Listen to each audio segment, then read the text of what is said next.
Berlin, novembre 1884. Palais du chancelier Bismarck. Une conférence internationale est organisée. La conférence de Berlin, c'est son nom, est aujourd'hui oubliée. Elle a pourtant scellé le destin de l'Afrique pour les siècles à venir.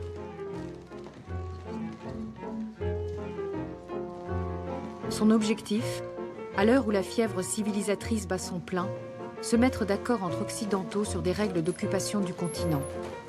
Les discussions vont durer plusieurs mois. Aucun Africain n'y sera convié.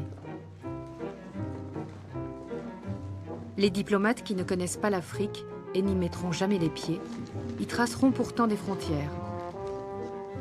Sans presque rien connaître des richesses qu'elle recèle, l'Afrique fascine. Et en premier lieu, le baron de Courcelles. C'est lui qui a convaincu Jules Ferry, le président du Conseil, de se lancer dans l'aventure coloniale.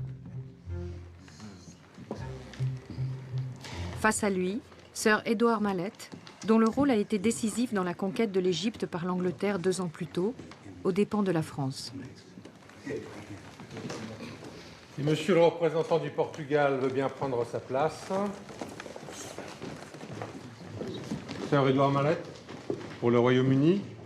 Le Portugal et l'Angleterre s'étaient entendus pour prélever des taxes à l'embouchure du fleuve Congo, sans l'accord des autres puissances. Ce fut le prétexte saisi par l'Allemagne et la France pour organiser la conférence. Son Altesse Sérénissime, le prince de Bismarck, chancelier de l'Empire d'Allemagne. Les archives diplomatiques révèlent les transcriptions des paroles échangées dans un français parfait. Elles permettent de reconstituer les moments clés de la conférence.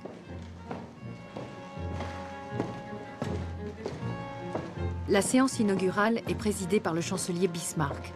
Derrière son air bon enfant, l'homme le plus puissant du monde. C'est lui le vainqueur de la guerre de 70 qui a amputé la France de l'Alsace et de la Lorraine. C'est lui qui a fondé l'Allemagne moderne.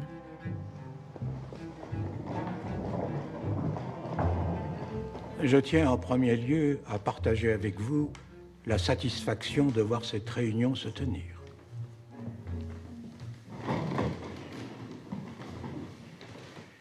Tous nos gouvernants partagent le désir d'associer les indigènes d'Afrique à la civilisation, en ouvrant l'intérieur de ce continent au commerce et à l'instruction, et en préparant la suppression définitive de l'esclavage. L'intérêt dont nos nations témoignent ici offre une garantie de succès à nos travaux pour développer les relations commerciales avec l'Afrique et servir en même temps la cause de la paix et de l'humanité.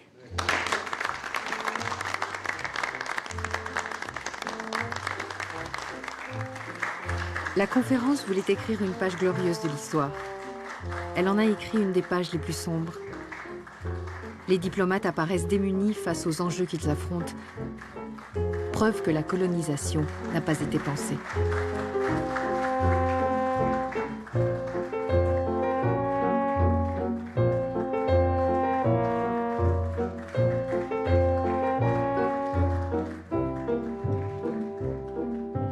La mentalité de Berlin, c'est de dire on va vous faire du bien malgré vous, en dépit de tout. On veut votre bien, on va vous faire du bien, que vous le vouliez ou non. Et surtout, soyez reconnaissants. Alors vous imaginez la dose de bonne conscience qu'il y a dans le projet de Berlin. La ruée sur l'Afrique est une tentative par les grandes puissances européennes de s'emparer du maximum de territoires possible sur ce continent pour empêcher les autres pays européens d'en faire autant et les devancer. On espérait trouver de nouvelles matières premières et créer de nouveaux débouchés, mais ce n'était pas le plus important. Il s'agissait avant tout de garantir le contrôle de grands territoires à long terme pour le XXIe siècle. Les États-Unis étaient grands, la Russie était grande, et ensuite venaient les États européens qui voulaient eux aussi contrôler d'immenses territoires. Mais tout cela n'avait pas été suffisamment réfléchi. La conférence de Berlin, au fond, détermine un élément tout à fait neuf dans la conquête de l'Afrique par les Européens, c'est qu'elle ouvre la porte du cœur du continent au commerce européen et détermine un espace qui est accessible à tous. C'est la première fois que la totalité d'un continent de 30 millions de kilomètres carrés est découpée par les Européens, entre eux, sans même demander leur avis aux Africains.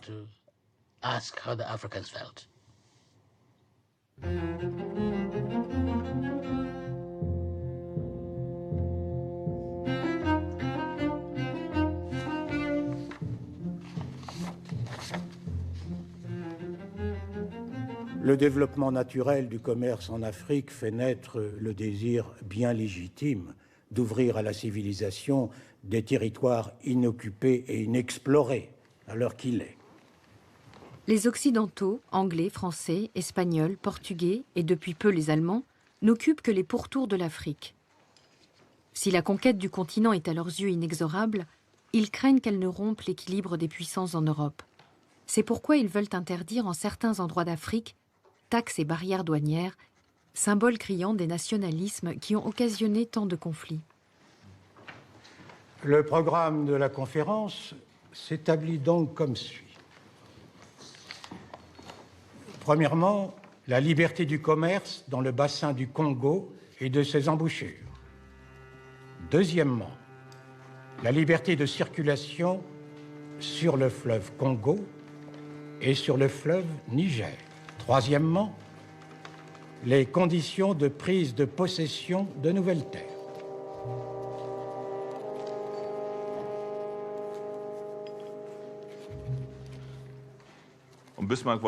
Bismarck ne voulait en aucun cas prendre le risque de nouveaux conflits à cause de l'Afrique.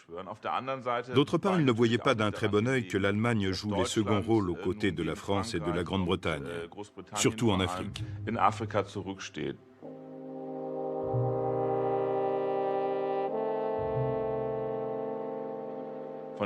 Bismarck avait en vue quelques rééquilibrages favorables à la France. Il espérait pouvoir panser en partie les plaies causées par la guerre de 1870. Et l'Afrique semblait être une bonne opportunité pour cela. La France et l'Allemagne ont pensé qu'il serait utile d'arriver à un accord sur les formalités observées pour que des occupations nouvelles en Afrique soient considérées comme effectives et pour prévenir toute contestation. Sir Edward Mallet, représentant du gouvernement de Sa Majesté britannique, notre haute assemblée vous écoute. Je vous remercie, monsieur le chancelier. Messieurs, les vues de mon gouvernement s'accordent en général avec celles exprimées par le chancelier Bismarck. Mais si l'exploitation des marchés du Congo est désirable, le bien-être des indigènes ne doit pas être négligé. Ceux-ci perdraient plus qu'ils ne gagneraient si la liberté du commerce, dépourvue de tout contrôle raisonnable, venait à dégénérer. Les indigènes ne sont pas représentés en notre sein, et cependant, les décisions de la conférence auront pour eux une extrême gravité. La première phase de discussion concerne donc la liberté de commerce pour tous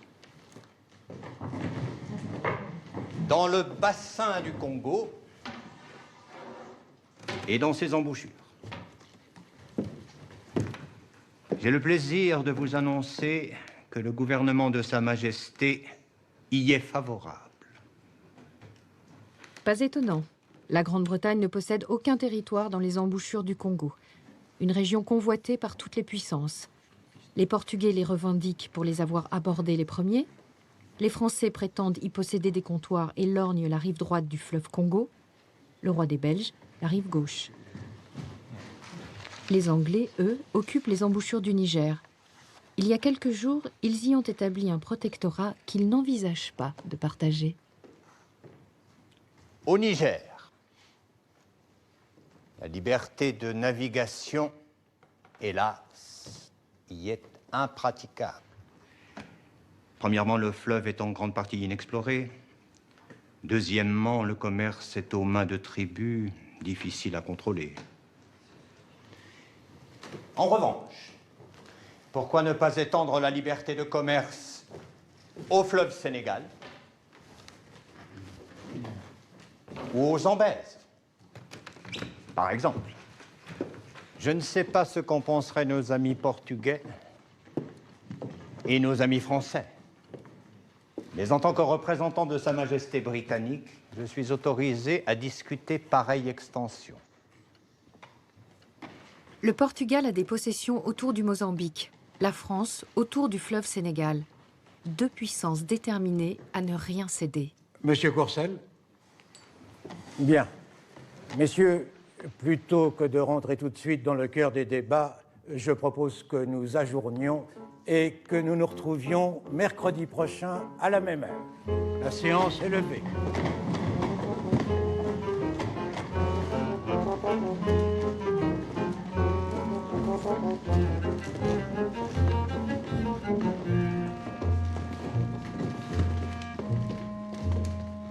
L'Afrique est le dernier des continents inviolés. Pendant des siècles, les Occidentaux ont commercé des esclaves sur ses côtes. Aujourd'hui, c'est l'intérieur du continent qui est l'objet de toutes les attentions.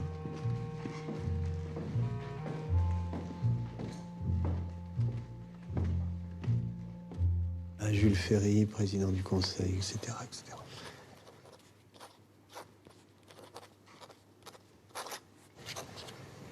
Après des déclarations empreintes de ce libéralisme humanitaire si cher à la nation anglaise,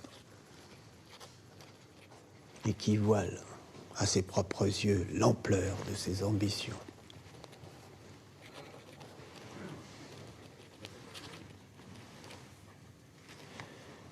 Monsieur Mallette s'est dit autorisé d'étendre à tous les fleuves d'Afrique le régime de libre circulation. Sur le Niger, l'attitude anglaise témoigne d'un exclusivisme et d'une âpreté qu'aucune précaution de langage ne tempère. Il faut donc s'attendre à d'assez vives discussions et la conférence devra se résigner à faire d'assez notables concessions face aux protestations de l'Angleterre.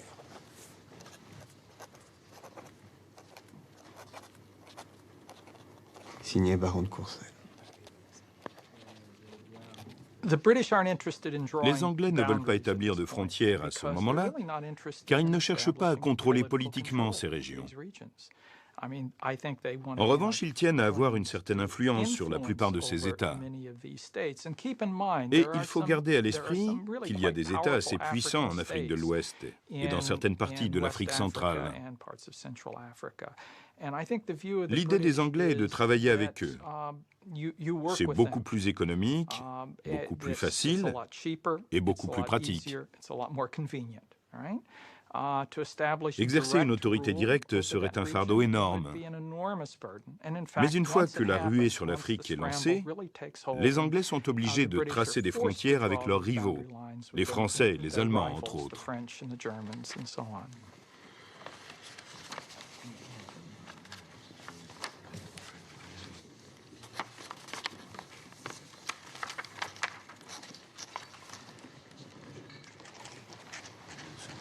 La conférence, qui ne souhaite pas heurter la Grande-Bretagne en abordant la question du Niger, s'ouvre sur la question du fleuve Congo.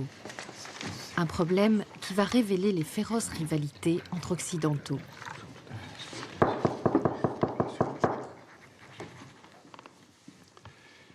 Messieurs, le chancelier Bismarck souffrant m'a confié l'éminente tâche de présider cette commission. L'avis du Portugal, qui a une très longue expérience de l'Afrique, serait très utile à notre haute assemblée. Je donne la parole à monsieur le marquis de Penafiel, qui nous arrive de Lisbonne. Merci, monsieur le comte.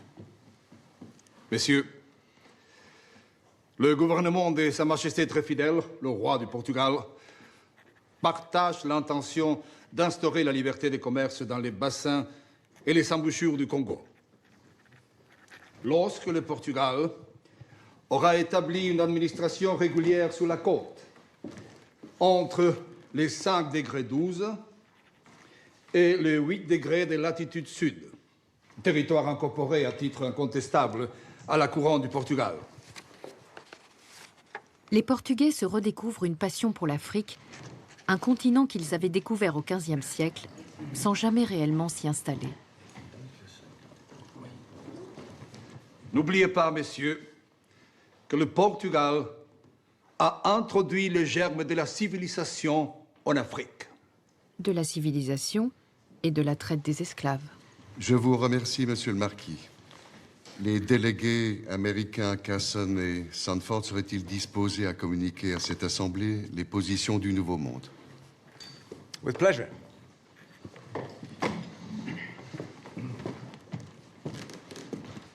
Gentlemen, prior to 1874, vast swathes of Central Africa, including much of the more hospitable interior, was completely unexplored. An American citizen, Henry Morton Stanley, renowned for his intelligence, his courage, his intrepidity, and his skill as an explorer, resolved, as far as is possible, to shine the light of civilization on these unknown lands. My government would be in favor of any agreement which rendered these lands neutral and which protected them from armed attack. And to that... Je rappelle à tous les délégués qu'il est d'usage que nos communications soient données en langue française, conformément aux règles de la diplomatie internationale. Merci. Excusez-moi, Monsieur le Président. Je vous en prie. À cette fin, une association internationale a été établie sous le haut patronage d'un philanthrope européen. Je parle évidemment de Léopold II, roi des Belges.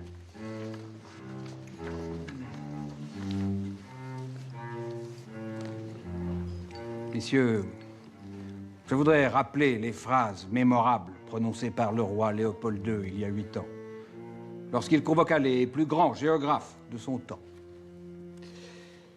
Le sujet qui nous réunit aujourd'hui, ouvrir à la civilisation la seule partie de notre globe où elle n'est point encore pénétrée, percer les ténèbres qui enveloppent des populations entières, c'est, dit le roi des Belges, une croisade digne de notre siècle de progrès.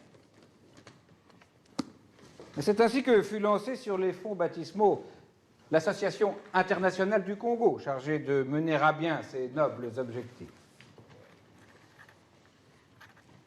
Dans l'histoire de la colonisation du Congo, Léopold II s'est dit « on va voir s'il y a quelque chose à faire en Afrique » parce qu'il vient de subir des échecs en Chine et aux Philippines.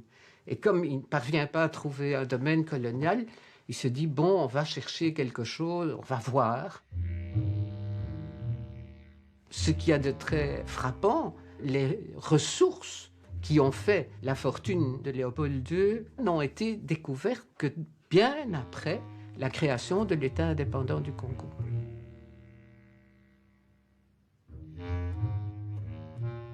L'idée était de mettre en place un certain nombre de postes le long du fleuve Congo, dans un but scientifique d'une part, et d'autre part pour mettre fin au commerce des esclaves. Ces postes étaient aussi censés offrir l'hospitalité aux Européens qui allaient s'installer et faire prospérer ces endroits.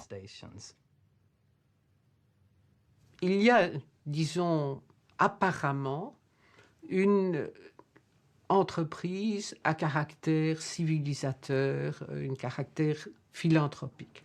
Alors, je ne dirais pas qu'il a agi avec une hypocrisie totale, mais le but fondamental était un but économique de recherche de débouchés commerciaux et éventuellement de ressources nouvelles.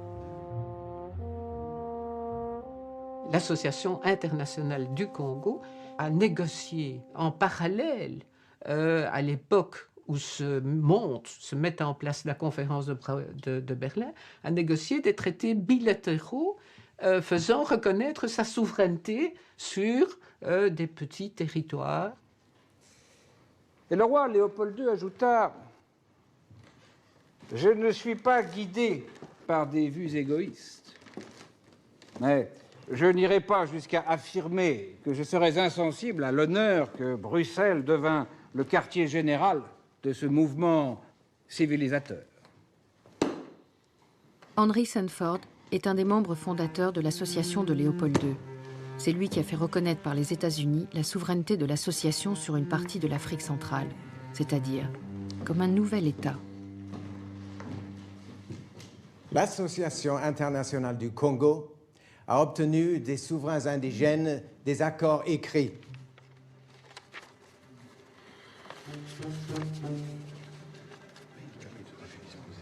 Les chefs traditionnels africains, analphabètes, ont été bien incapables de comprendre les traités qui les dépossédaient de leurs terres.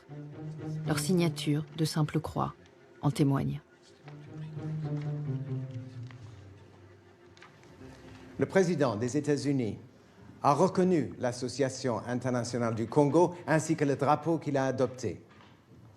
Il s'agit donc de donner la plus grande expansion à la délimitation de ce territoire. Ce nouvel État, celui de l'Association internationale du Congo, montrera aux nègres que le gouvernement et la civilisation de la race blanche signifient pour eux paix et liberté.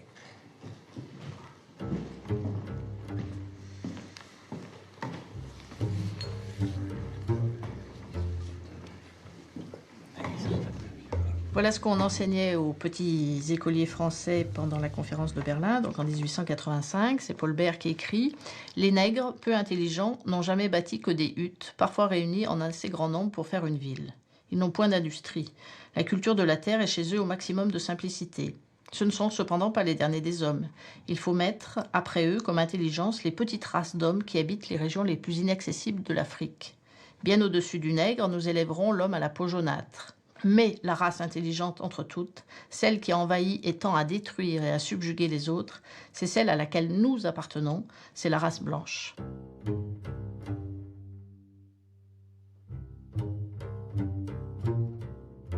Pour classer cette diversité humaine qu'on rencontre aux quatre coins du globe, on se passionne pour l'étude des crânes et c'est censé ouvrir la clé à tout. C'est censé être la clé pour prouver les théories évolutionnistes, c'est censé être la clé pour comprendre les diversités de développement économique et technologique. On étudie les crânes, on court après les crânes, on les déterre, on les étudie, on les mesure. Et assez vite, les premières mesures montrent que les cubages des crânes des populations africaines sont inférieurs à celles des populations européennes. Bon, mais il y a aussi des contre-exemples, c'est pas d'une évidence, mais finalement l'interprétation de ces résultats se fait dans un sens, c'est-à-dire dans le sens des imaginaires de l'époque. Donc c'est cette démarche scientifique qui va finalement se greffer sur des idées anciennes de hiérarchisation, depuis l'esclavage, depuis la rencontre avec l'autre, on a vu des différences et on légitime la domination par le biais des postulats scientifiques. Comme elles sont, leur cerveau n'a pas la même configuration que la nôtre, elles sont dans l'incapacité à elles-mêmes évoluer, elles ont besoin donc du colonisateur qui va les aider à évoluer jusqu'à certaines limites.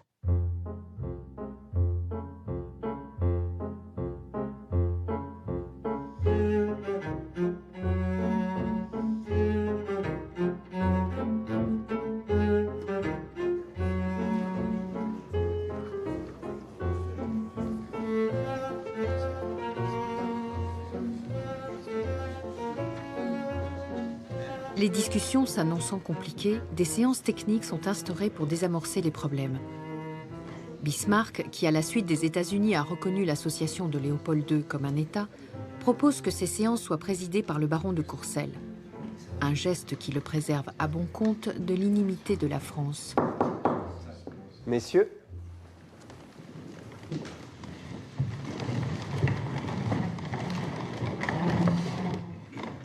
chers amis, je crois qu'il serait sage que nous répondions en premier lieu à une question simple. Comment définir ce bassin du Congo? Vous conviendrez avec moi que les premiers à devoir s'exprimer sur cette question soient les délégués belges. Merci, Monsieur le Président. Votre monarque, Léopold II, manifeste un tel intérêt pour la région. En effet.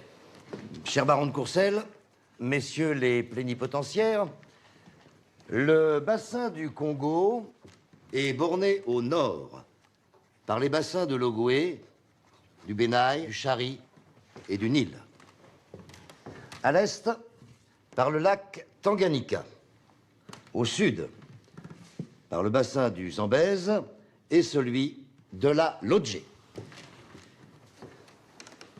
Mais si la Commission désirait offrir au commerce international un territoire plus vaste, il faudrait alors trouver une formule plus générale que cette simple définition géographique du bassin du Congo. Merci, monsieur le baron.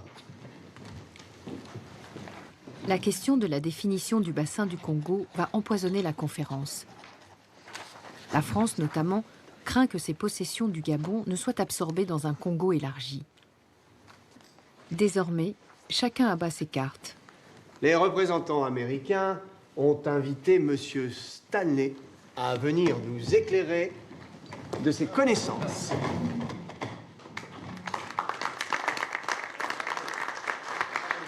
Stanley est l'explorateur le plus populaire de son temps.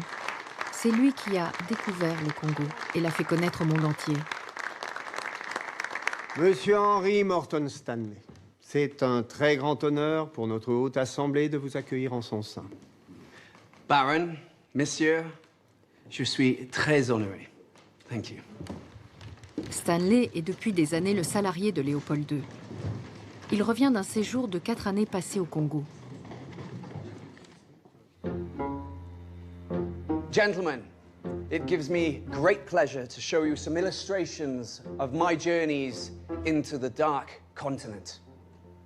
First, I circumnavigated Lake Victoria.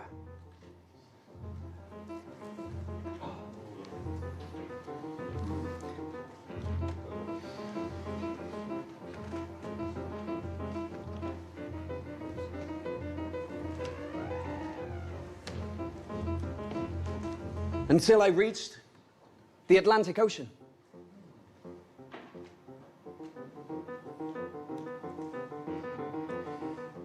Gentlemen,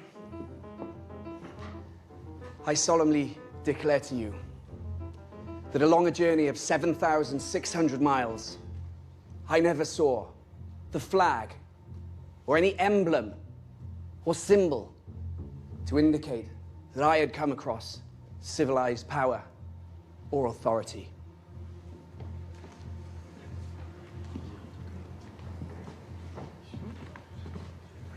Berlin a lieu à un moment où l'Occident, les puissances occidentales ont beaucoup de mal à percevoir en l'Afrique quelque civilisation que ce soit.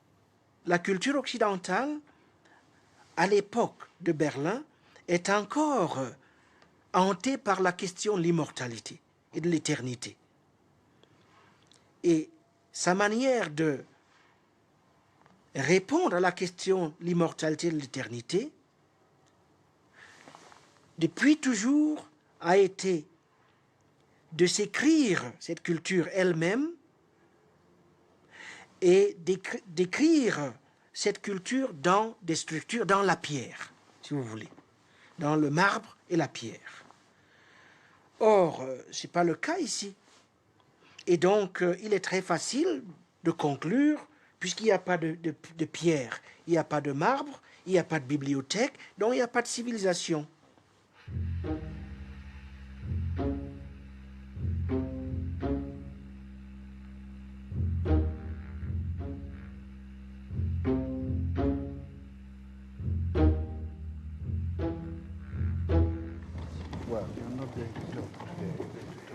Stanley avait été recruté par Sanford. C'est lui qui va guider l'explorateur pendant la conférence. Avec un seul objectif, que Stanley persuade l'Assemblée d'élargir le plus possible le bassin du Congo. Les directives viennent directement de Léopold II. The conference is to meet in Berlin to examine the question of the Congo and to lay down binding rules to follow henceforth of taking possession of territory in Africa. Germany is well disposed towards us. Germany intends to take a considerable portion of the monopoly of the trade in the Congo. France leans a little to the side of Portugal, so it'll be best not to mention that in your speeches. The King thanks you for the trouble you have taken in charge of the Congo. Signed, your friend Leopold II.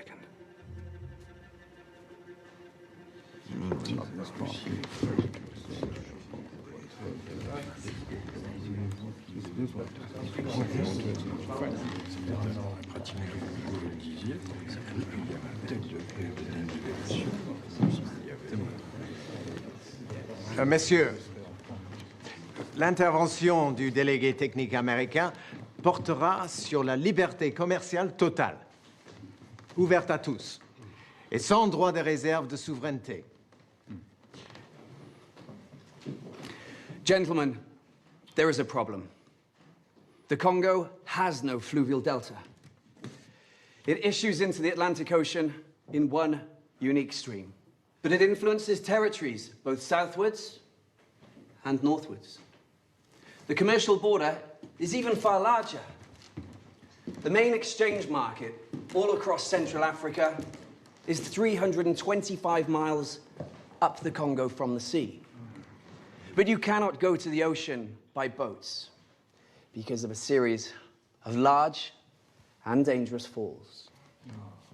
You have to use different ways to export iron, ivory, and rubber. One example could be using the Ogoué River. L'Ogoué coule au cœur du Gabon, territoire revendiqué par la France. The Congo influences a much larger territory than is comprised within the geographical basin. You can easily get what it defines, what I call the commercial basin of the Congo River. Gentlemen, it is so important for the future. The Congo should produce a trade worth £10 million annually. Merci, Monsieur Stanley. Les rapides étant un obstacle au développement du commerce, les échanges actuels au Congo laissent-ils penser qu'il serait raisonnable de construire un chemin de fer entre Stanley Pool et l'océan? The goods required by the French settlements, by the Association Internationale du Congo, and the native caravans require a railway.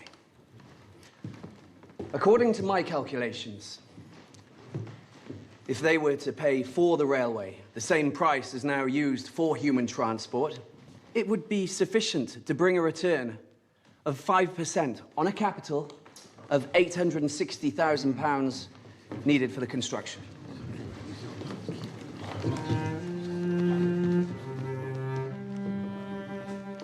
Stanley donne des estimations sur les taux d'intérêt que l'on peut attendre d'un retour sur investissement.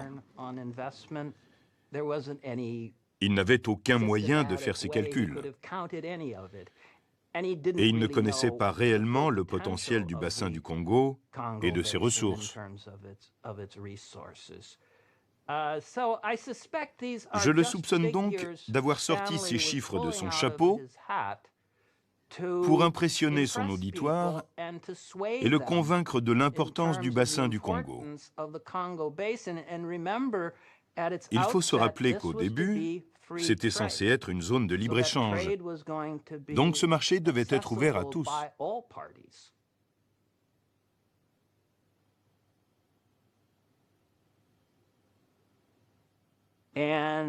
Stanley représente les intérêts de Léopold II en définissant ce qui était appelé le bassin commercial. Bien évidemment, il devait être immense. Gentlemen, I would propose within the following limits. At the Atlantic Ocean, at latitude 1 degree 25, a line should run along east to longitude 13 degrees 30, thence north along the meridian of 13 degrees 30 to north latitude 5 degrees.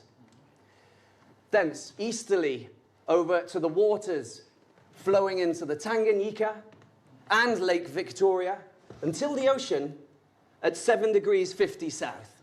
Gentlemen, I respectfully submit that the more unrestricted this spacious commercial territory should be, the sooner it'll be subjected to the influences of Christian civilization and commerce. Thank you.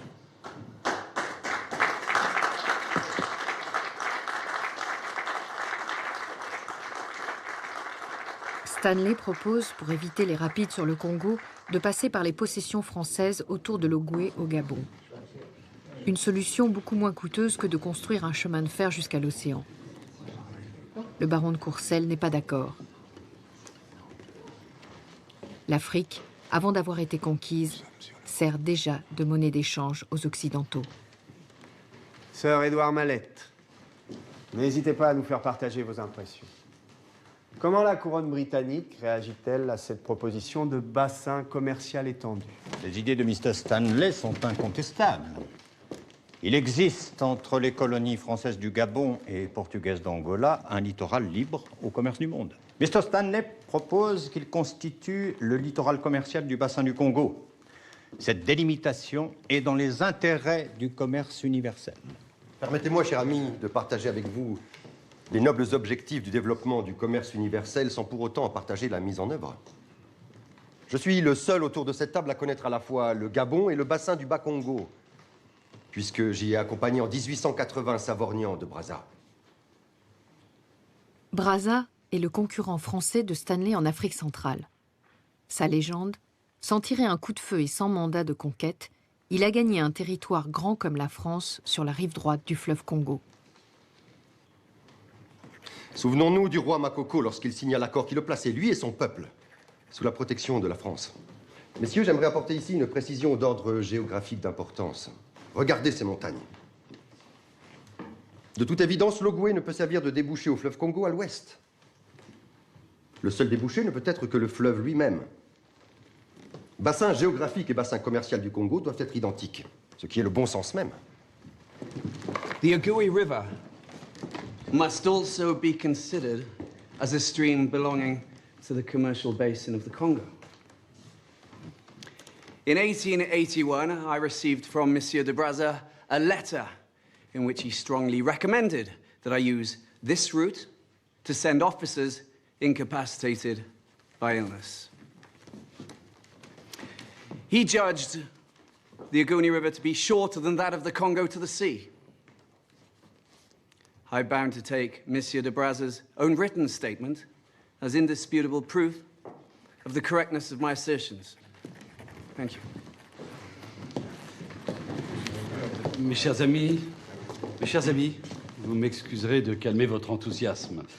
Mais en tant que représentant du Royaume d'Italie, j'aimerais faire une remarque. Il n'est pas possible de fixer, même avec les connaissances uniques de M. Stanley, les limites du bassin commercial du Congo. Regardez ces cartes. Trop de zones blanches, trop d'imprécisions, trop d'inconnus. Comblons ces lacunes et ensuite fixons les limites. Messieurs, je vous propose que nous reprenions nos travaux. Vous êtes d'accord avec ce genre de choses?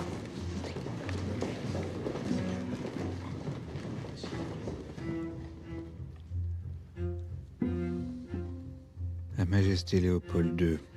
Intervention Stanley. Réussite totale. Portugais et Allemand avec nous. Votre dévoué serviteur, Henry Sanford. À Jules Ferry, président du Conseil. Un accord urgent a été conclu entre l'Allemagne et le roi Léopold II avant le début de la conférence au sujet des frontières du Congo. Ils ont tracé une carte, je vous l'envoie. L'Association internationale de Léopold revendique la rive droite du Congo conquise par Brazza. Bismarck est surpris de l'étendue de nos possessions gabonaises. Le désir de l'Allemagne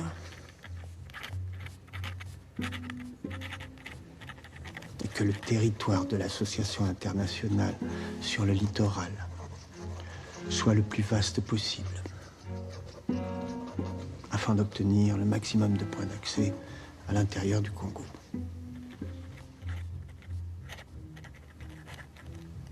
La France est très isolée sur ses positions. Signé baron de Courcelles.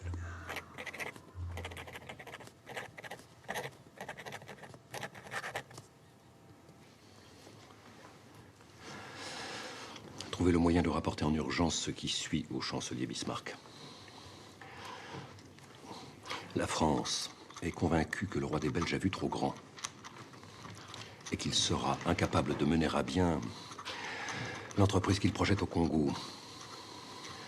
Aussi a-t-elle signé un accord secret avec lui.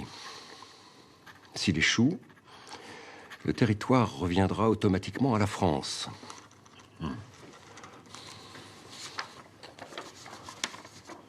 Le but de Léopold II, donc, à la conférence de Berlin, est d'essayer d'obtenir que les autres puissances, et en particulier la France, l'Angleterre, et dans une moindre mesure, mais tout de même le Portugal, se rallient à cette solution que Bismarck avait déjà acceptée. Là, donc, c'est son objectif pour la conférence de Berlin. C'est l'exemple typique où on le voit saisir une opportunité et s'insinuer dans cette opportunité et essayer d'occuper une position qui va satisfaire les principaux rivaux.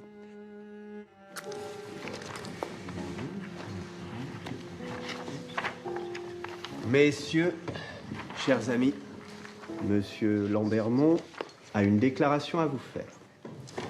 Merci, Monsieur le Président. Messieurs, le roi des Belges demande la plus grande extension possible au territoire offert au libre commerce.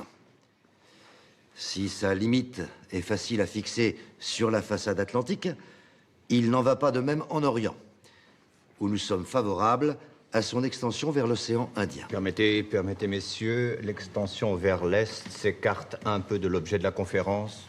Je dois en référer à mon gouvernement. Bien au contraire, la liberté de commerce au centre de l'Afrique autorise que l'on discute son accès par toutes les portes, à l'Est comme à l'Ouest. La proposition du gouvernement des États-Unis est la suivante. À l'Ouest, qu'on retienne la proposition de M. Stanley. À partir de 5 degrés de latitude nord, vers l'Est, jusqu'à 1 degré géographique de l'océan Indien. Et puis, une ligne parallèle à la côte, jusqu'aux Zambèzes. Et de là, la ligne de partage des eaux Zambèze-Congo vers l'Atlantique. Les diplomates font peu de cas des Africains. Pour preuve, personne ne s'offusque de la proposition ubuesque d'un tracé à 1 degré de la côte orientale.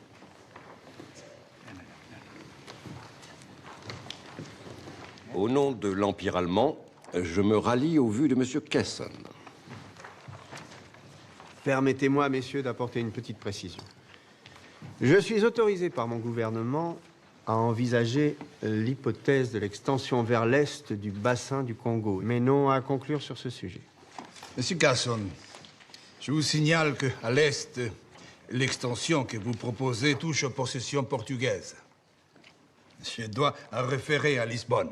À l'ouest, par contre, le gouvernement portugais est favorable à ce que les territoires de l'association s'étendent jusqu'à la rivière Ogooué, au Gabon. Et pourquoi ne pas y inclure également les terres entre le Gabon et l'Angola?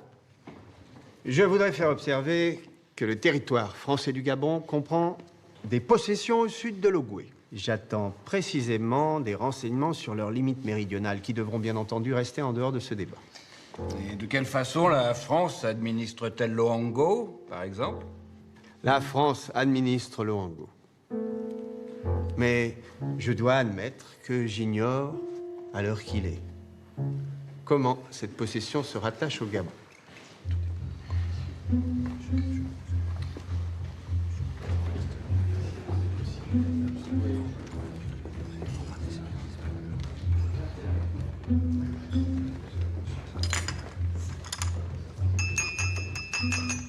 Messieurs, revenons, si vous le voulez bien, sur la délimitation est du bassin commercial. Je forme le vœu que cette extension soit la plus large possible. et je trouve acceptable l'esquisse proposée par M. Casson. D'accord. Mais sous réserve des droits des souverainetés existantes. Mais elles ne sont que côtières. C'est pour ne pas les léser, justement, que j'ai mis dans ma proposition une limite à 1 degré à l'ouest de la côte.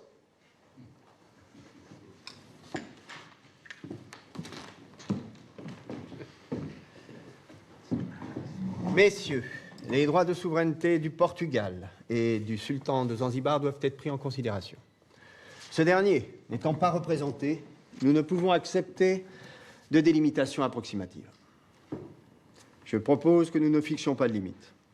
Disons jusqu'à l'océan Indien, sous réserve des souverainetés existantes. Les plénipotentiaires qui siègent à Berlin sont inconscients. Ils sont inconscients et ignorants.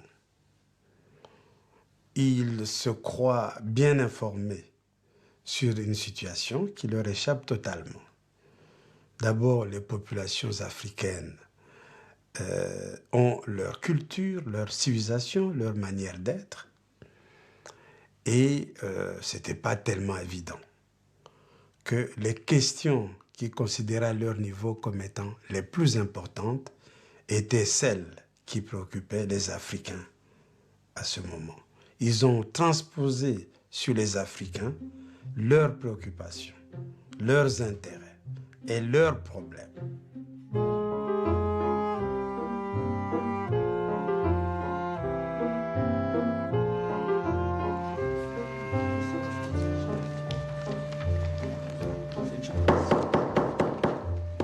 Messieurs, s'il vous plaît, un peu d'attention. Je vous invite à écouter le témoignage d'un conseiller technique convié par la délégation allemande. Monsieur Adolf Wehrmann, de la société commerciale Wehrmann, fondée par mon père. Nous sommes installés sur les côtes africaines depuis plusieurs dizaines d'années. Nous possédons 12 voiliers et un steamer. Ils font la ligne depuis Hambourg. Nous ne transportons que les fruits de notre négoce, mais nous en sommes fiers. Autant dire que nous connaissons très bien l'Afrique. Je voudrais dire en préambule que je n'aborderai le sujet que sous un angle commercial. La forme prédominante du commerce en Afrique est le troc. Tout le long du Congo, l'unité de valeur très spécifique s'appelle le mas. Il serait plus juste, au lieu de parler du bassin commercial du Congo, de parler de l'ensemble de l'Afrique équatoriale. Quand les Portugais ont adopté un système de taxes spécifiques sur leurs côtes, en Angola, le commerce s'est déplacé ailleurs, au détriment de l'administration portugaise.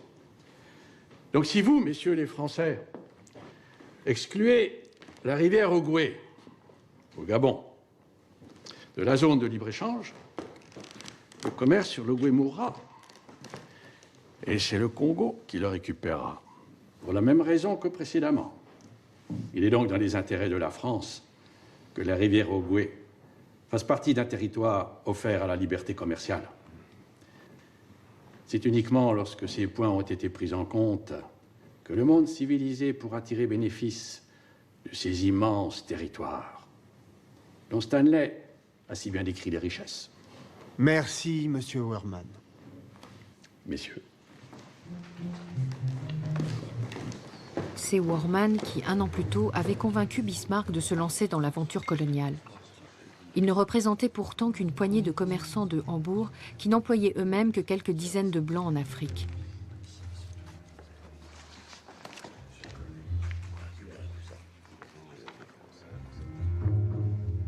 Bismarck n'était pas particulièrement intéressé par l'Afrique, mais il voyait bien qu'il était important de défendre les intérêts allemands sur ce continent. Il a donc essayé, avec le minimum de moyens possibles et sans causer de dommages diplomatiques ou politiques, de préserver et d'organiser les intérêts des commerçants et des autres Allemands que l'Afrique attirait.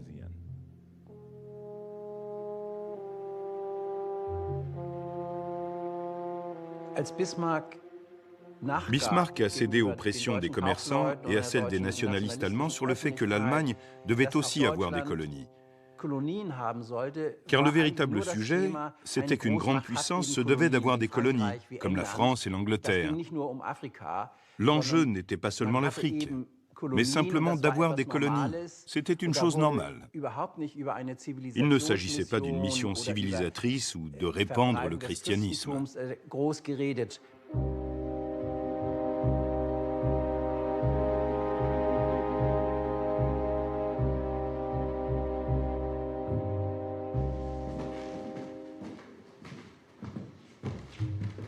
La conférence prend peu à peu l'allure d'une réunion de copropriétaires vétilleux. Les diplomates, prisonniers de leur nationalisme, se mutent en greffiers de l'histoire. Messieurs, ils auraient pu en être les acteurs visionnaires. Je voudrais vous faire part d'une information transmise par mon gouvernement et qui va, je l'espère, dans le sens des souhaits de la Haute Assemblée. Le baron de Courcelles fait des concessions sur le Gabon dès qu'il apprend que le Royaume-Uni s'apprête à accepter la liberté de commerce sur le fleuve Niger. La France accepte le principe de liberté commerciale dans tout le bassin du Congo, y compris dans les possessions françaises autour du Stanley Pool et dans le bassin de l'Alima. Cependant, elle se réserve le droit de souveraineté dépendant de la colonie du Gabon. Monsieur de Courcelles, je tiens, moi, à vous rappeler que le Portugal a des intérêts dans les environs du 5 degré 12. Je suis également autorisé à concéder par principe la liberté commerciale entre Sétégama et le 5 degré 12 de latitude sud. Je voudrais faire observer qu'une partie des territoires visés par monsieur l'ambassadeur de France appartient déjà, en vertu d'accords passés, au régime de la liberté commerciale. Une petite partie seulement. Je propose de reporter la limite au nord de la rivière Massabé. Concernant la frontière nord, je demande officiellement à ce qu'elle s'étende jusqu'à Fernand Vaz, c'est-à-dire 50 km plus au nord. Je ne sais si mon gouvernement acceptera. Acceptez-vous de transmettre notre demande à votre gouvernement? Je ne m'y oppose pas. Je fais le vœu qu'avant la fin de notre conférence, vous annonciez que cette limite est repoussée jusqu'à Fernand Vaz. Et au nom du gouvernement allemand, je m'associe aux desiderata de Sir Edward Mallet. J'étais d'accord avec vous pour l'Est du Congo. Le sultan de Zanzibar est un souverain qui compte. Les Anglais m'ont assuré qu'ils auraient les faveurs des Français sur l'Égypte en échange d'appui à Madagascar ou en Chine. On ne peut rien bâtir de solide avec les Anglais à partir de telles considérations. Les Anglais pensent que depuis des années, la France est dans une situation mineure. C'est inexact. Ce qui paralyse la France, c'est la croyance qu'elle a des mauvais desseins de l'Allemagne à son égard. Ben, rien n'est plus faux. Je désire qu'elle obtienne des satisfactions dans toutes les directions possibles. Excepté celle du Rhin. L'idée que l'Allemagne veuille du mal à la France n'est pas seulement répandue chez nous. Elle entraîne les Anglais à abuser de la situation au profit de leurs propres intérêts. Mais je désire rester en bon rapport avec l'Angleterre et avec la France. Concernant les rapports franco-allemands, notre ligne est de substituer à la politique du ressentiment celle des intérêts. Aux yeux de notre opinion dans l'affaire du Congo, nous donnons beaucoup et nous recevons peu. Mais l'Afrique est un sujet mineur. Faisons preuve d'une indéfectible alliance et les résultats seront visibles. Quant à la France, je continuerai à faire la cour à cette dame capricieuse. Mais je n'ai pas beaucoup d'espoir.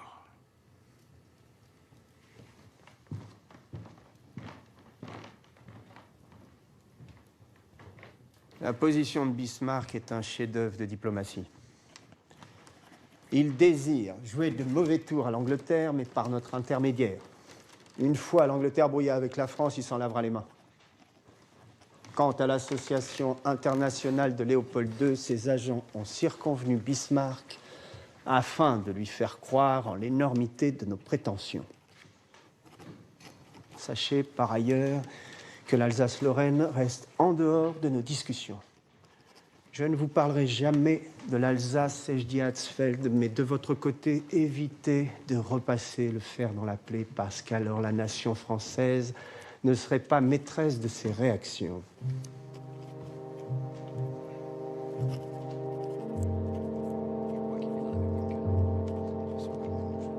En coulisses, le président de l'association de Léopold II, le colonel Stroh, tente de convaincre les pays présents à la conférence de reconnaître l'association comme un État. Il met en avant la mission civilisatrice et les opportunités commerciales qu'elle propose. La vision qui s'impose, il n'y a pas contradiction entre le fait d'aller chercher des matières premières, d'aller chercher des choses qui nous intéressent en Afrique, et le fait de les civiliser. C'est-à-dire que la mission civilisatrice qui s'instaure qui est théorisée par Jules Ferry, ils sont dans l'incapacité de se développer par eux-mêmes, donc ils ont besoin de nous, Européens, pour qu'on leur apporte la civilisation. Attention, pas trop vite, ou une certaine civilisation, il ne faut pas qu'ils avancent trop vite, donc on est là pour longtemps. C'est pas du tout contradictoire avec le fait les intérêts sont conjoints. Les intérêts des Européens, c'est d'aller chercher des choses intéressantes en Afrique, et l'intérêt des indigènes, c'est qu'on leur apporte, on leur permet de se développer, d'avancer dans la civilisation.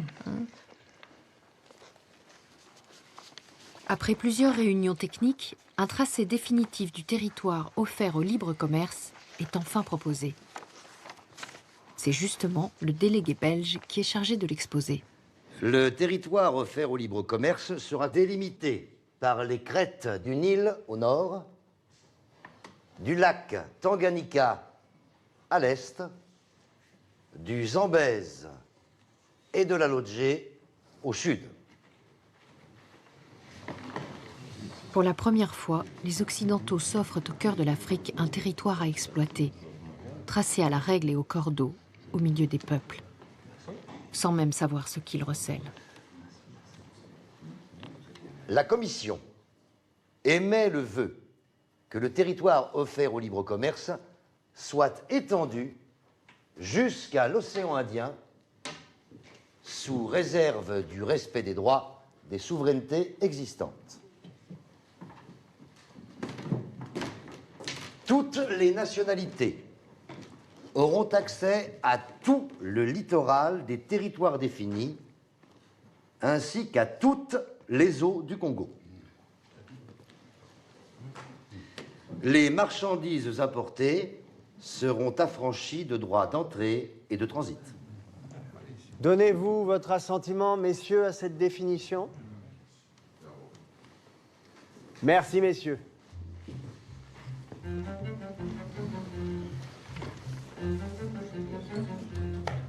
Dans les semaines qui suivent, les diplomates vont s'assurer de la neutralité en cas de guerre du territoire offert au libre commerce, de protéger les missionnaires et même de garantir le libre passage du télégraphe et du courrier. Le temps vient ensuite de faire le bien, comme on le faisait à la fin du XIXe siècle, avec hauteur et commisération.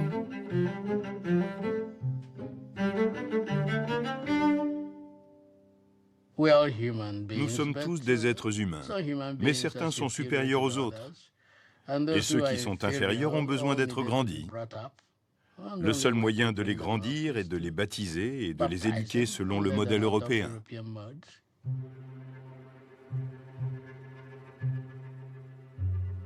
Cela fait partie de l'idéal chrétien de dénoncer les problèmes engendrés par l'alcool. La question de l'alcool et des spiritueux a donc été un sujet central à la conférence de Berlin. Au final, qu'ont-ils décidé? Rien du tout. Car vous ne pouvez pas empêcher les Européens de vendre de l'alcool partout, d'une manière ou d'une autre. Dans les archives de la conférence, les échanges sur l'alcool sont particulièrement édifiants. Notre Assemblée devrait se saisir d'un objectif qui tient particulièrement à cœur à notre souverain Léopold II. L'avenir et le salut des races indigènes du centre de l'Afrique. Moi qui ai vécu en Amérique centrale, je puis témoigner du désespoir des prêtres chrétiens qui s'efforçaient d'imprimer aux Indiens le sceau de la civilisation, alors que ces derniers s'abîmaient dans l'alcool et les liqueurs fortes. En Amérique du Sud, dans les plantations, j'ai observé les ravages opérés par l'alcool sur les races noires. Et plus précisément sur celles enlevées à l'Afrique centrale. Aucun mot ne pourrait décrire avec justesse ce que mes yeux ont vu. Le nègre ne succombe pas seulement physiquement à l'ivrognerie, il y succombe moralement. Alors je vous le dis, les races indigènes du Congo seront sobres, ou bien elles ne seront plus. Si les puissances ne sauvent pas le nègre de ce vice, on fera de lui un monstre qui dévorera l'œuvre de la conférence. Les puissances doivent s'entendre pour interdire le commerce de l'alcool. Je m'associe volontiers au baron Lambermont et à son noble objectif. Une telle proposition dépasse de loin le champ de la conférence. En effet, cette mesure est du ressort des souverainetés locales. C'est là une tâche de police. La Commission aura du mal à s'accorder, incluant une phrase prévoyant des négociations ultérieures entre les puissances en vue de combattre les abus de spiritueux. Personne n'est dupe. Ces négociations ultérieures n'auront évidemment jamais lieu. Oui, c'est vrai, la question de l'alcool en Afrique est délicate. Les spiritueux y remplacent toute autre forme de monnaie, ils sont le principal instrument des échanges. Enfin, j'ai rempli un devoir de conscience en présentant ma motion. Je m'en remets à votre sagesse quant aux mesures effectives qui seront prises. Monsieur, les considérations morales m'incitent également à vous proposer d'interdire l'importation des fouets, des kangs et de tous les instruments de supplice dont se servent les propriétaires d'esclaves. Et à ces propos, je pensais que c'était dans l'intérêt de cette haute assemblée de vous les présenter. Alors, si vous voulez bien...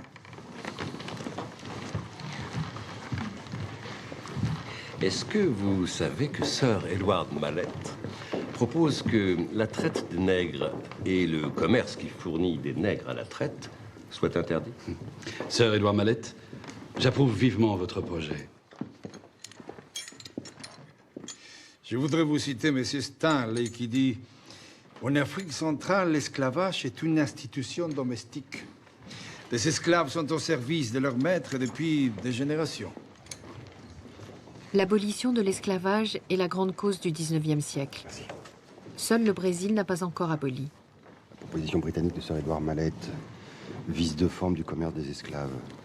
Premièrement, la traite des nègres qui se fait par la mer.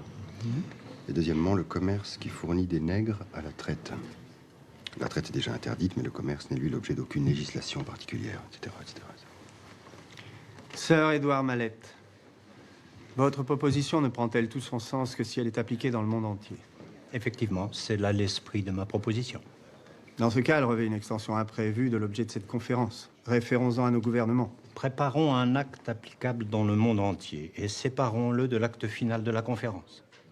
6 millions d'esclaves noirs affranchis vivent aux États-Unis. Nous sommes donc particulièrement sensibles à cette question. Et nous aimerions aller plus loin. Interdisons aux traitants asile ou refuge sur nos territoires. Votre proposition pose de sérieuses difficultés juridiques. En France, un citoyen ne saurait être banni d'un territoire de la République. Un gouvernement ne peut tolérer qu'un traitant exerce son infâme métier de son territoire. Je ne mets pas en doute la légitimité du but poursuivi. Faisons étudier la question par un criminaliste. Monsieur, ma proposition est la suivante. Premièrement, trouver un accord entre nos puissances pour surveiller à tour de rôle les côtes qui ne sont pas encore civilisées. Deuxièmement, créer un tribunal au Congo pour juger les capitaines des bateaux saisis. Ces deux propositions généreuses du représentant espagnol ne seront plus jamais évoquées.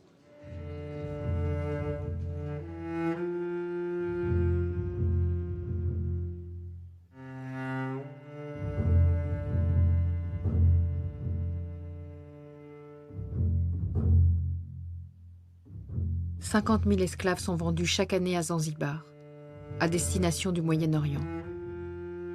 Un paradoxe, car le sultanat de Zanzibar est protégé par l'Angleterre, à l'époque pays le plus abolitionniste. Les relations entre la Grande-Bretagne et Zanzibar étaient compliquées.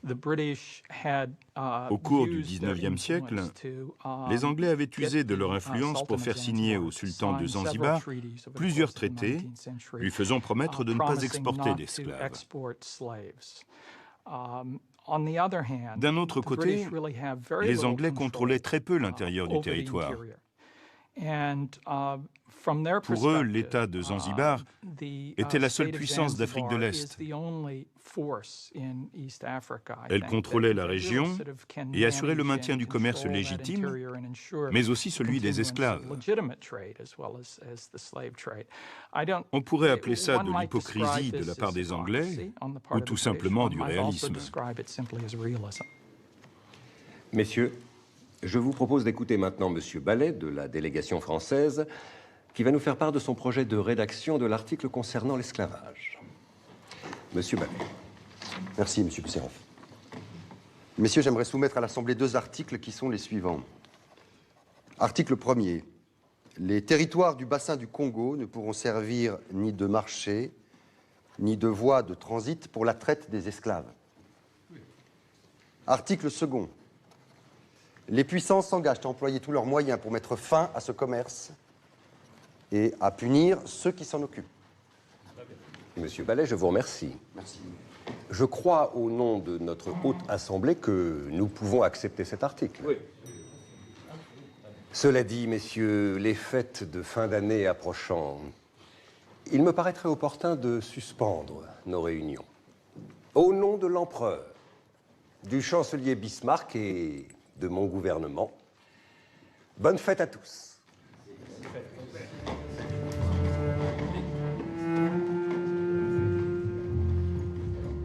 Notre question centrale, généralement associée à Berlin, c'est celle de l'esclavage. Et dont le projet colonial est constamment en train de négocier des tas de contradictions. Mais les colons, ils sont coincés. Parce que d'un côté, ils disent qu'ils veulent mettre fin à l'esclavage. Et donc, ils ne peuvent pas reproduire l'esclavage. De l'autre côté, ils ont très peur du travail libre. Et donc, ils adoptent une solution intermédiaire qu'est le travail forcé. Un travail qui n'est pas payé, qui n'est pas rémunéré, alors que l'on n'est pas esclave. On comprendrait si on était des esclaves. Et donc, le travail forcé, il a servi à une ou deux choses, il faut le dire. À construire des routes, des voies ferrées, des ports. Mais au fond, on aurait pu construire ces voies ferrées et ces ports à partir d'un travail libre. Le problème, c'est que on voulait faire une colonisation qui ne coûta pas cher.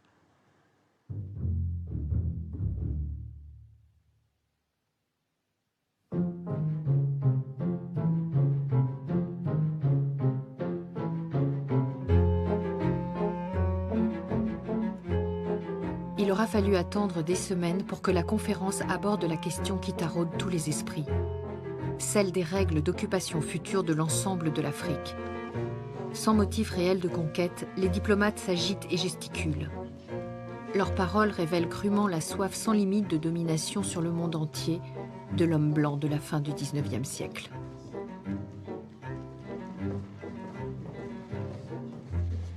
Messieurs, permettez-moi de vous rappeler quels sont les points essentiels pour le gouvernement allemand.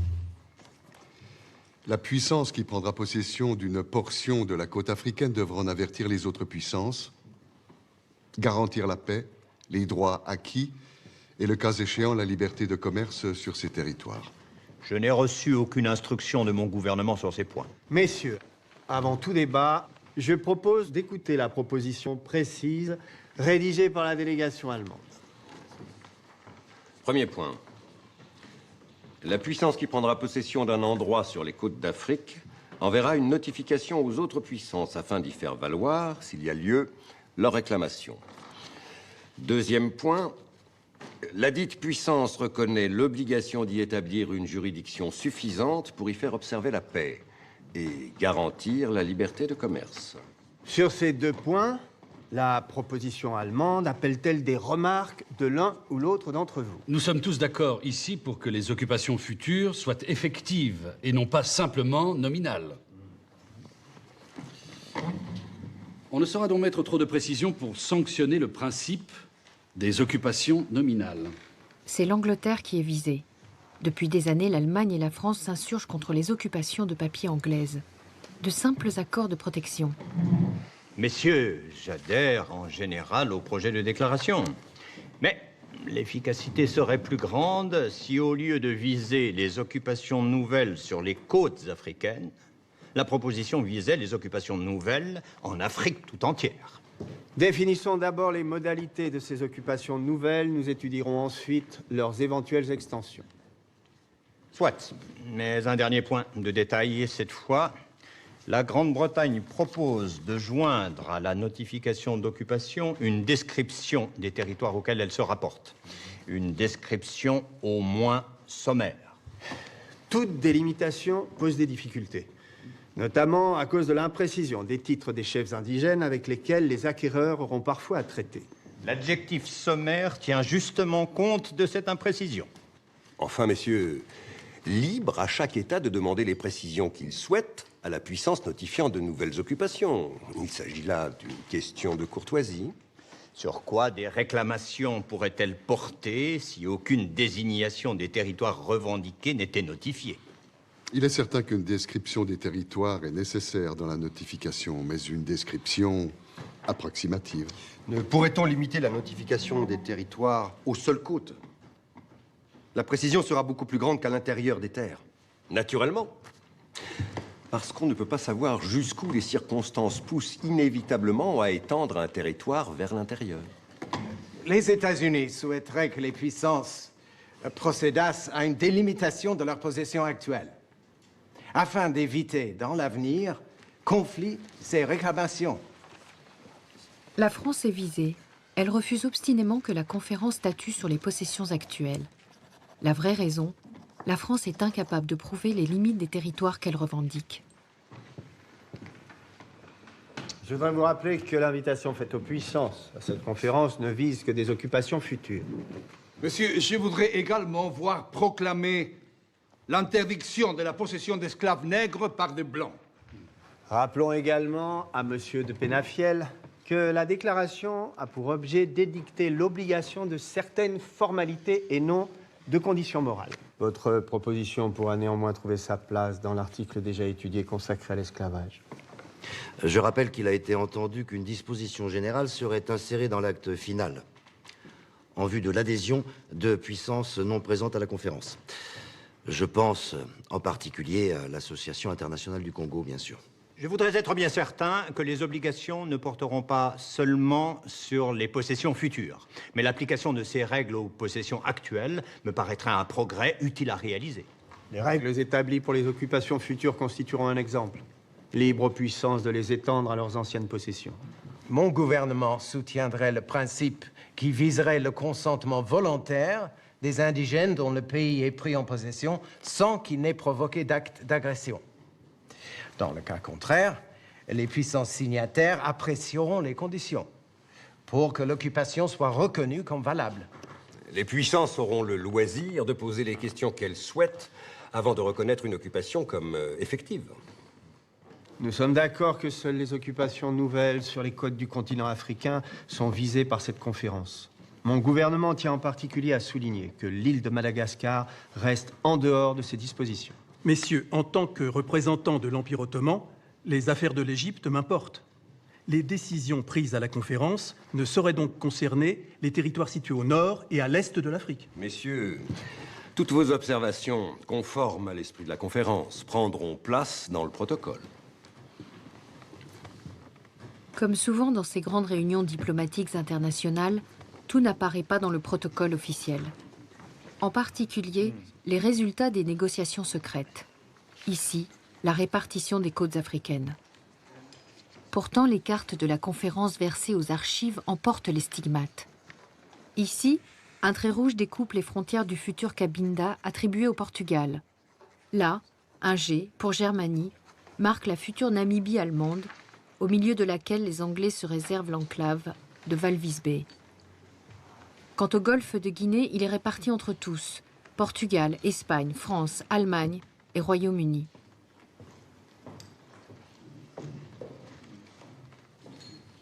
Le futur tracé des frontières africaines ne remettra jamais en cause cette répartition secrète des côtes. Puis, il y a eu l'article 35, l'occupation effective. C'est une chose de dire théoriquement « ceci est ma sphère d'influence » ou « ceci est mon hinterland, mon arrière-pays », mais vous devez nous prouver que vous y avez établi une administration. C'est à ce moment-là que la ruée sur l'Afrique est devenue une course d'obstacles. Tout le monde s'est mis à courir d'un endroit à l'autre pour occuper des territoires et y planter ses drapeaux.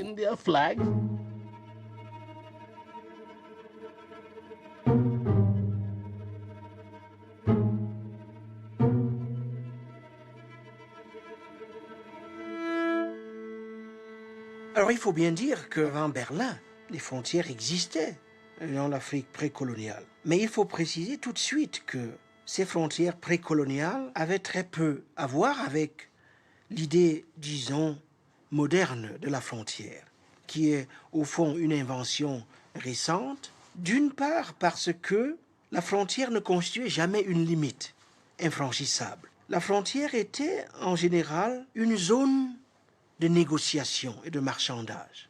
Elle était en fait un espace de mixité et de rencontre, et jamais une ligne de séparation. L'institution frontalière avait pour fonction principale de tisser des liens.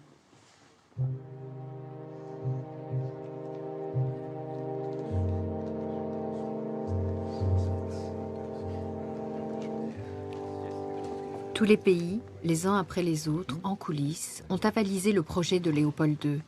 C'est lui, le vrai vainqueur de la conférence de Berlin. Il n'y a qu'à voir l'air triomphal du colonel Stroh, le président de l'association internationale, pour s'en convaincre. Messieurs, chers amis, je voudrais vous faire part d'une lettre qu'en tant que président de l'Association internationale du Congo, j'ai envoyée au chancelier Bismarck.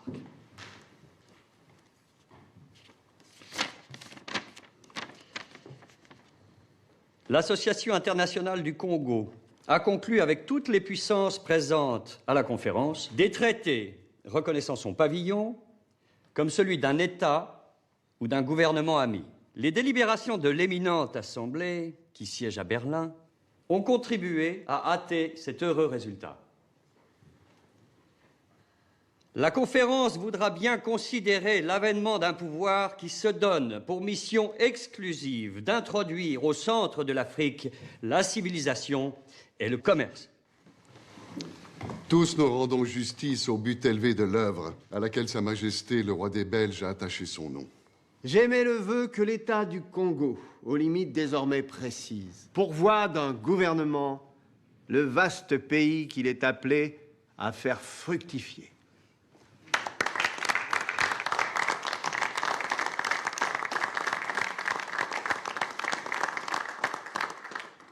On croyait que l'entreprise philanthropique du roi des Belges était au-dessus de ses forces. Nous voyons maintenant qu'il avait raison et que son idée n'était pas une utopie. Le gouvernement américain a, le premier, reconnu l'association comme celle d'un pays ami, heureux d'avoir été suivi par les puissances du Vieux Monde. Il lui reste à souhaiter que l'association participe aux actes de la conférence.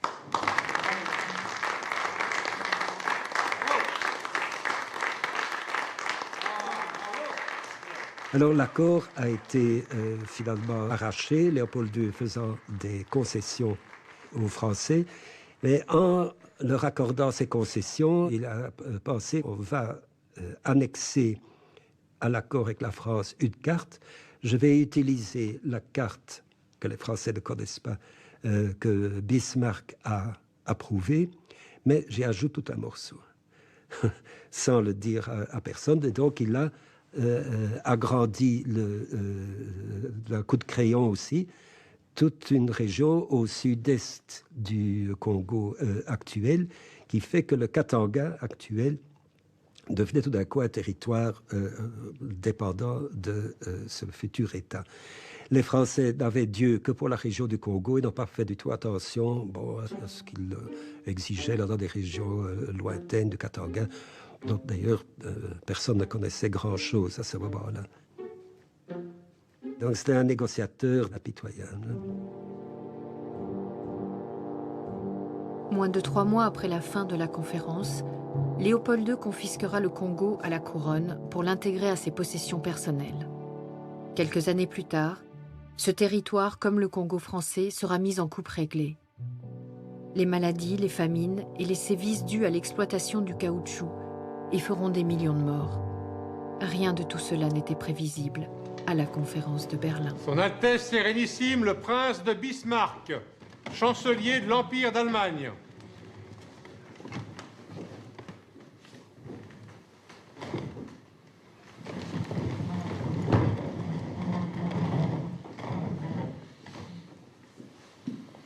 Je voudrais tout d'abord vous exprimer mes regrets personnels.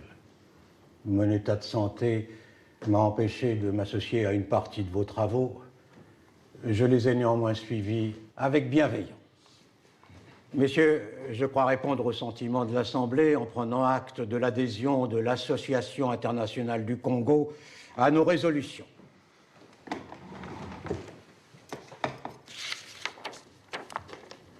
Notre conférence est arrivée au terme de ses travaux.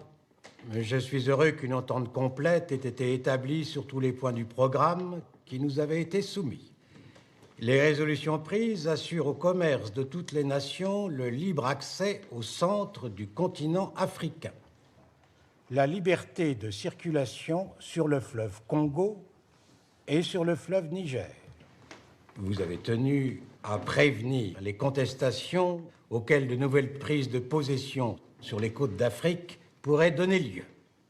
Messieurs, je suis chargé par Sa Majesté l'Empereur et Roi, mon auguste maître, de vous exprimer ses remerciements les plus chaleureux.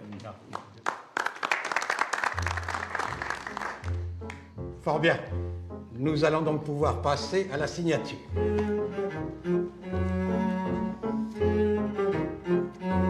Messieurs, Au succès de la conférence. À Bismarck. À Bismarck. Chancelier Bismarck. Chancelier Bismarck.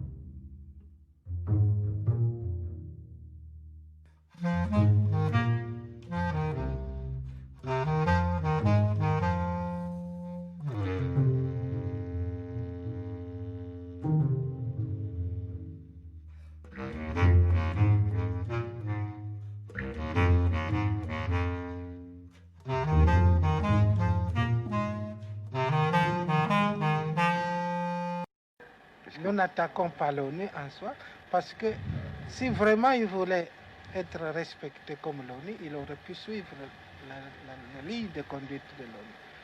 Du moment qu'il ne suit plus la ligne de conduite de l'ONU, dans ses principes, nous les considérons plus comme l'ONU. Nous voyons seulement qu'une puissance étrangère est venue chez nous pour nous attaquer. Alors là, nous répondrons par la force, il n'y a rien à faire. Est-ce que vous croyez que l'émotion qui s'est emparée à l'extérieur, disons, de l'opinion publique à la mort de M. Lumumba a été déplacée, dirons-nous? Complètement déplacée. La preuve en est qu'il y a eu des agitations en France, à l'intérieur, partout un peu dans le monde, n'est-ce pas?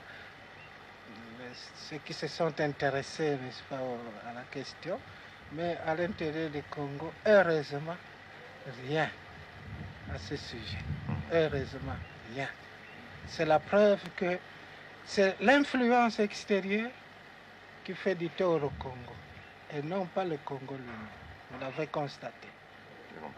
Laissez-les! Vous savez pas ce qu'il y a au côté. Ok. Vous savez pas ce qu'il y a au côté. Deux amis.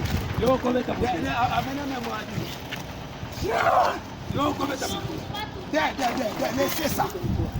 Marambasoni. Laissez ça. Marambasoni. Marambasoni. Boze. Oh Marambasoni. Oh Marambasoni. Mais bien on est pas bête. Ce qu'il y a ça ni.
Pronta Koloma bele matoko maluwanda kakita kwe kankembo matoko maluwanda kakita kwe kikita salanga mesoma ukikita kya uko waketu wangani eluke baselu diata minu kuroge talamo mambu ya yemono lolongo lukiba bila tata kizonele loko